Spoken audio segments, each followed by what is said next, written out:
नमस्कार मंडळींनो, शिवा मालिकेच्या भाग 2 मध्ये आता आपण पाहणार आहोत की चंदन हा दिव्याच्या आठवणीत पुन्हा गॅरेजवर आलेला असतो आणि आता बाईक खोलून चंदन आता गॅरेजवर दिव्याच्या आठवणीत त्या बाईकचं काम करत असताना एक सुंदर अशी मुलगी आता तिची बाईक बिघडल्यामुळे त्या गॅरेजवर येते आणि डोक्यातलं हेल्मेट काढत ती चंदनला म्हणते की अहो माझी गाडी बंद पडली, जरा बघताय का. चंदन आता फक्त त्याच्या कामात आणि दिव्याच्या आठवणीत असतो. ती मुलगी आता 2-3 वेळा चंदनला अहो अहो अशी हाक मारून बोलावण्याचा प्रयत्न करते, पण चंदनचे काही लक्षच नसते. एवढ्यात चंदन आता ती मुलीचा आवाज ऐकतो आणि चंदनला वाटतंय दिव्याच आली. चंदन काम करत असताना म्हणतो की आलीस का तू दिव्या, आणि मला माहीत होतं. तेव्हा ती मुलगीसुद्धा आता अवाक होते आणि हे नेमकं काय बोलतायत ते त्या मुलीला कळत नाही. आणि लगेच ती मुलगी म्हणते की कोण दिव्या, अहो तुम्ही काय बोलताय आणि कुणासोबत बोलताय. पण चंदनचे मात्र ध्यानच नसतं आणि चंदन रडतच म्हणतो की दिव्या मी तुझी खूप वाट बघितली आणि नवऱ्यावर कुठे इतकी चिडत असतात का. ती मुलगी आता तिची पिशवी ठेवते आणि ती मुलगी आता पिशवी ठेवून पटकन चंदन शेजारी येते आणि म्हणते की अहो तुम्ही रडताय का. तर आता चंदन म्हणतो की मी रडू नाही तर मग काय करू, आणि मी कशामुळे रडतोय ना हे देखील तुला चांगलंच माहीत आहे. ती मुलगी आता विचारात पडते आणि म्हणते की तुम्ही का रडताय मला कसं माहीत असेल. आणि लगेच ती मुलगी म्हणते की अहो मी दिव्या नाही आहे, माझी गाडी बंद पडली. तेव्हा आता चंदन म्हणतो की दिव्या होत राहतात का भांडणं, नवरा बायकोमध्ये भांडणंच होत राहतात, त्याने काय लगेच असं मनाला लावून ठेवायचं असतं का. आणि तेवढ्यात ती मुलगी म्हणते की अहो तुम्ही रडू नका ना, समोरचा जर रडला ना तर मलासुद्धा रडू येतं, प्लीज तुम्ही रडू नका. आणि लगेच आता ती मुलगीसुद्धा रडू लागते. आता चंदनचे लक्ष त्या मुलीकडे जाते आणि चंदन भानावर येतो. चंदन म्हणतो की मॅडम अहो तुम्ही रडू नका, तुम्हाला काय झालं, मला काय वाटलं की माझी दिव्याच आहे. ती मुलगी आता डोळे पुसते आणि म्हणते की अहो ठीक आहे मी समजू शकते. त्यानंतर ती मुलगी म्हणते की अहो मी दिव्या नाही आहे, मी अर्चना आहे. तेव्हा आता चंदन त्या मुलीकडे बघतो आणि अर्चनाकडे बघत आता चंदन म्हणतो पण तुम्ही का रडत होतात. तर अर्चना म्हणते की तुम्ही रडत होतात ना म्हणून मला रडू आलं. त्यानंतर आता अर्चना म्हणते की अहो हे गॅरेज तुमचंच आहे ना, माझी गाडी बंद पडली. आणि आता चंदन म्हणतो की अहो हे आमचंच गॅरेज आहे आणि तुमची गाडी बंद पडली का, काय झालं आहे थांबा मी बघतो. असे म्हणत पटकन आता चंदन हा पाहणा घेऊन आता त्या गाडीजवळ येतो. ती मुलगी म्हणते की काही नाही, तिच्यामध्ये थोडासा वेगळा आवाज येतोय आणि अचानक ती सकाळी बंद पडली. आणि लगेच आता चंदन म्हणतो की शेवटची कधी बंद पडली होती ती. तर ती मुलगी म्हणते की एक्झॅक्ट टाईम नाही आठवत. चंदन म्हणतो कदाचित कार्बोरेटरमध्ये कचरा पडला असेल. आणि त्यानंतर आता चंदन म्हणतो की मी बघतो, पण पुन्हा सॉरी बरं का मगाशी मी. तर लगेच अर्चना खुश होते, हसतच म्हणते की इट्स ओके. पुन्हा आता चंदन सॉरी मागतो तर अर्चना हसू लागते आणि म्हणते की परत सॉरी. इकडे आता भाऊ आणि सीताई दोघेही बेडरूममध्ये असतात. विचार करत भाऊ एरजऱ्या मारत असतात आणि भाऊ सीताईला म्हणतात की सीता अगं आपण हे करूयात का आणि ती ऐकेल का. तेव्हा आता सीताई म्हणते हो आपण हे करणारच आहोत, आणि ती सुरुवातीला काही ऐकणार नाही. आणि आता सीताई म्हणते की आपल्याला ना तिला कन्व्हिन्स करावंच लागणार आहे, तुम्ही पुढे व्हा, मी आशूशी बोलते आणि लगेच येते. भाऊ म्हणतात की पण तिला जास्त पुश करायला नको. सीताई म्हणते अहो असं कसं म्हणता तुम्ही, आपल्याला ना तिला त्यासाठी पुश करावंच लागणार आहे, आपण तिच्या भल्याचाच विचार करतोय ना. आणि भाऊ म्हणतात ठीक आहे आपण करूयात, तुझ्यामुळे आता माझासुद्धा विश्वास वाढला आहे, उत्साह वाढला आहे सीता, आणि आपण आता शिवाशी बोलूनच घेऊयात. तर सीताईसुद्धा खुश होते. आणि इकडे आता दिव्या त्या रूममध्ये मोबाईलबरोबर खेळत बसलेली असताना अचानक दरवाजावर टकटक असा आवाज येतो. दिव्या आता वैतागून म्हणते की कोण आलं आहे आत्ता. दिव्या आता दरवाजा उघडते तर पटकन सुहास तिथे येऊन दिव्याला आतमध्ये आणतो. आणि लगेच आता दिव्या म्हणते की तू इथे. तेव्हा आता सुहास म्हणतो ऐक मला राहायला ना अजिबात जागा नाही आहे, तेव्हा आजपासून मी इथेच राहणार. दिव्याला धक्का बसतो आणि दिव्या म्हणते नाही नाही तू वेडा आहेस का, आणि मी तुला इथे राहू देणार नाही, ही खोली मी माझ्यासाठी घेतली आणि नाही तर मी मालकाला सांगेन. तेव्हा आता सुहास म्हणतो की मालकाला सांगशील. तर दिव्या घाबरते. त्यानंतर हसतच आता सुहास म्हणतो की अगं मी तुझी चेष्टा केली, मी सहजच तुझ्याकडे आलो होतो. दिव्या म्हणते की पण तुला कसं कळलं मी इथे राहते म्हणून. सुहास म्हणतो की तू ना माझ्या रडारवर आहे आणि तू कुठे जरी गेलीस ना तरी मला ते कळतं. सुहास म्हणतो की त्यापेक्षा ना मी इथे का आलोय हे जास्त महत्त्वाचं आहे, विचार ना मला मी इथे का आलोय म्हणून. तेव्हा आता घाबरतच दिव्या म्हणते की का आलाय. आणि त्यानंतर आता सुहास म्हणतो की हे बघ, शिवाबद्दलची कुठलीही जरी माहिती तुला कळली ना ती आजपासून तू मला सांगायची. दिव्या घाबरतच आता होकार देते आणि आता सुहास म्हणतो की त्याबद्दल तुला एकही रुपया मिळणार नाही. सुहास आता हसतच म्हणतो की चल मी येतो आणि पुन्हा कधीतरी येईल चहा घ्यायला, कारण तुझा आता इथे पहिलाच दिवस आहे म्हणून मी तुला जास्त त्रास देत नाही. सुहास म्हणतो की पण आपण वरचेवर भेटत राहू बरं का. तर आता दिव्या म्हणते की तू जा आता इथून. तेव्हा आता सुहास म्हणतो की तू नाही ठरवणार मी कधी जाणार, ते मी स्वतः ठरवेल. आणि रागाने दिव्याकडे बघत सुहास आता तिथून निघून जातो. तर दिव्या दरवाजा बंद करते. इकडे आता भाऊ हे शिवाकडे येतात आणि भाऊ आता शिवाचं कौतुक करतात.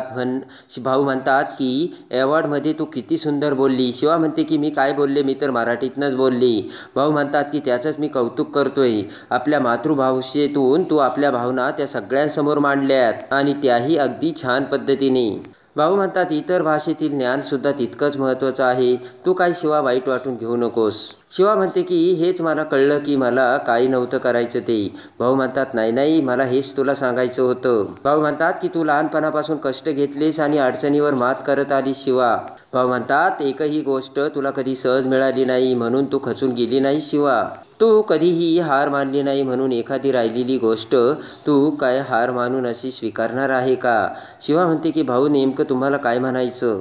भाऊ म्हणतात त्यावेळेस तुला शिक्षण घेता आलं नाही, ते शक्य झालं नाही, पण आज तर ते शक्य आहे ना, तेव्हा काय हरकत आहे. शिवा म्हणते भाऊ मला नाही शिक्षण वगैरे घेता येणार आणि मला त्यात नाही पडायचं. आणि भाऊ म्हणतात की त्यामुळे तू राहिलेलं शिक्षण आता पूर्ण करू शकते शिवा. तेव्हा आता शिवा म्हणते मला नाही करायचं. आणि भाऊ तुम्हीच म्हणता ना एखादी सॉलिड गोष्ट जर नाही करता आली तर त्याने काही फरक पडत नाही. तर आता भाऊ म्हणतात की अरे यार मी असं कधी म्हणालो तुला. शिवा म्हणते की तुम्ही नसल म्हणालात पण नको. तर आता भाऊ म्हणतात पण प्रयत्न करायला काय हरकत आहे शिवा. शिवा आता ऐकायला तयारच नसते. पटकन आता शिवा तिथून भाऊ शेजारून पळून आता किचनमध्ये येते. तर आता इकडे सीताई आणि उर्मिला किचनमध्ये स्वयंपाक करत असतात.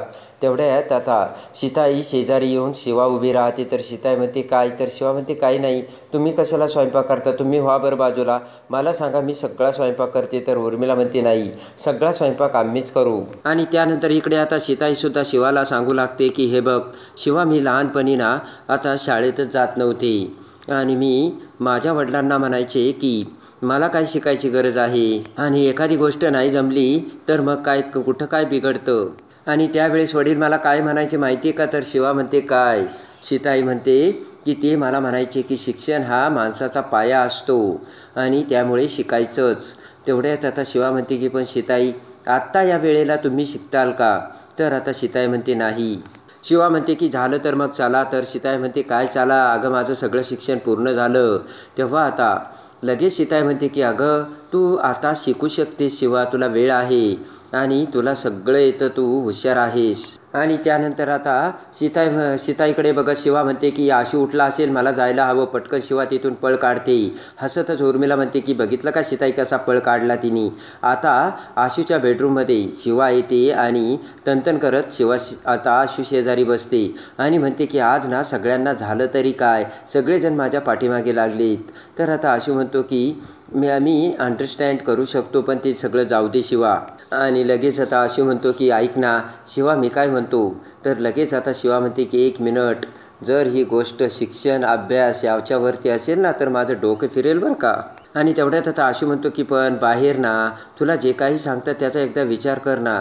तेव्हा आता शिवा म्हणते की नाही मला नाही करायचा अभ्यास. आणि त्यानंतर आता आशू म्हणतो की अगं शिवा पण शिक्षणाने तुला अजून कॉन्फिडन्स येईल. तेव्हा आता शिवा म्हणते की नाही नाही मला ना नाही घ्यायचं शिक्षण. आणि त्यानंतर आता आशू म्हणतो की इकडे बघ ना शिवा, मी तुझ्यासाठी गंमत आणली. आशूने आता पुस्तके देखील आणलेली असतात. आता आशू म्हणतो हे बघ शिवा, अगं हे पुस्तकं बघ, हा इतिहास तुला एकदम इंटरेस्टिंग वाटेल, ह्या इंग्लिश तुला समजेल आणि हा गणित आपण तर दररोजच करतो. आता ते ऐकताच आता शिवा आशूकडे बघते आणि म्हणते की आशू मला काय वाटतं हे सगळे विषय तूच मला शिकव ना. तेव्हा आशू म्हणतो की तुझा माझ्यावर विश्वास आहे ना. शिवा म्हणते हो आहे ना, म्हणूनच मी तुला सांगते तू मला व्यवस्थित शिकवशील.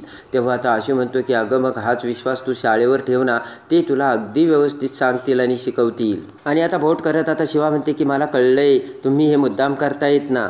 आणि लगेच आता आशू म्हणतो का, तर शिवा म्हणते की मला कळतंय ना तुझा तिकडे अपमान झाला, सगळे तुझ्यावरती हसले ना. आणि लगेच आता शिवा म्हणते की मला कळलंय तू हे मुद्दाम करतोय. तर आशू म्हणतो की मी हे मुद्दाम करील असं तुला वाटतं का, तर शिवा म्हणते हो. आणि शिवा म्हणते की मी काय लहान नाही, मला सगळं कळते. शिवाचा हात धरून आशू म्हणतो की शिवा तू मुद्दाम करतेस ना. आणि त्यानंतर आता शिवा म्हणते ठीक आहे मी मुद्दाम करते पण मला नाहीच शिकायचं.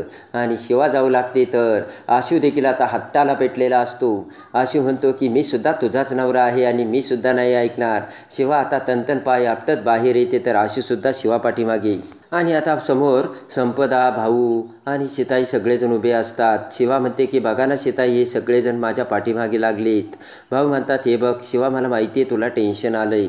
आणि लगेच आता शिवा म्हणते की हे काय चाललं आहे, मला नाही शिकायचं ना, माझं काय शिकायचं वय आहे का. तर संपदा म्हणते ए वहिनी काय बोलतेस तू, शिकायला काय वय नसतं. आणि लगेच आता शिवा म्हणते की ए बाई तू सुद्धा बोलायला लागली का, देईन आता तुला एक ठेवून.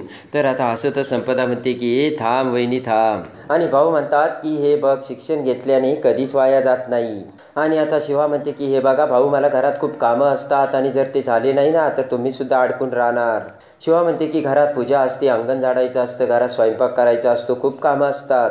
तेवढ्यात आता उर्मिला म्हणते की घरातली कामाची काळजी करू नकोस शिवा, तू त्यासाठी आम्ही आहोत. आणि स्वयंपाकाची तर तू अजिबात काळजी करू नकोस.